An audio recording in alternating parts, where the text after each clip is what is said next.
राष्ट्रीय राजधानी दिल्ली के द्वारका में नवनिर्मित यशोभूमि कन्वेंशन सेंटर में आयोजित P20 शिखर सम्मेलन का प्रधानमंत्री नरेंद्र मोदी ने उद्घाटन किया।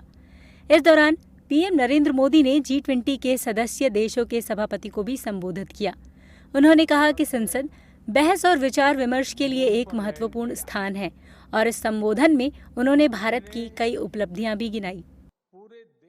भारत ने मून पर लैंड किया। इसने पूरे देश में सेलिब्रेशन को और बढ़ा दिया।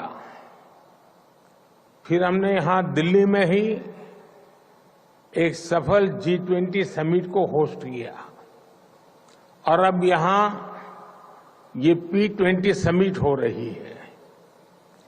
किसी भी देश की सबसे बड़ी ताकत उसके लोग होते हैं। बता दें कि प्रधानमंत्री नरेंद्र मोदी आज यानी कि 13 अक्टूबर को यशोभूमि अधिवेशन केंद्र में G20 के सदस्य देशों के संसदों के पीठासीन सभापतियों के 9वें सम्मेलन को संबोधित किया, जिसकी थीम एक पृथ्वी, एक कुटुंब, एक भविष्य के लिए संसद है। वहीं आतंकवाद पर करारा प्रहार करते हुए प्रधानमंत्री नरेंद्र मोदी ने कहा कि आतंकवाद से निपटने के लिए साथ काम करने की जरूरत है। युद्ध से किसी का भी भला नहीं हो सका है। दुनिया संकटों से जूझ रही है। ये सबके कल्याण का समय है। आतंकवाद मानवता के लिए एक खतरा है। आतंकवाद से सख्ती से ही निपटना होगा। आतंकवाद की एक परिभाषा पर सहमत न होना बेहद दुखद है। आतंकवाद दुनिया के लिए एक बहुत बड़ी चुनौती है कि टेररिज्म दुनिया के लिए कितनी बड़ी चुनौती है।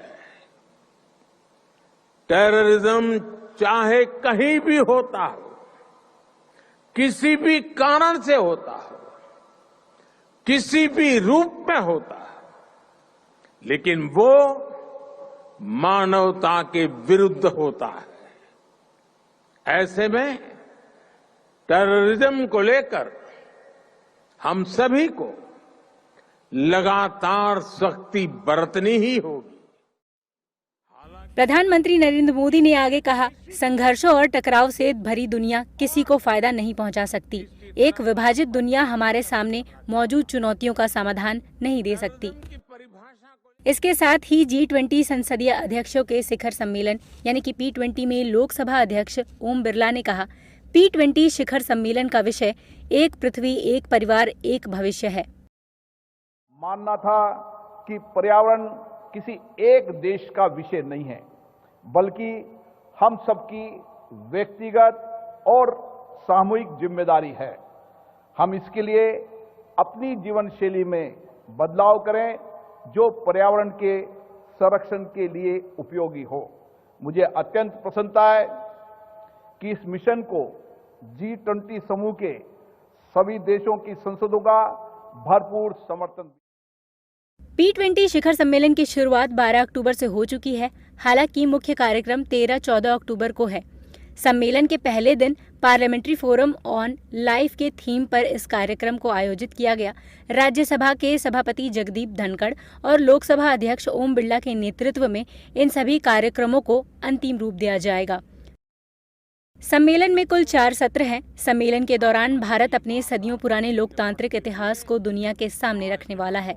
इसके माध्यम से विश्व के तमाम देशों को समानता, भाईचारा और एकजुटता का संदेश देने की कोशिश की जाएगी।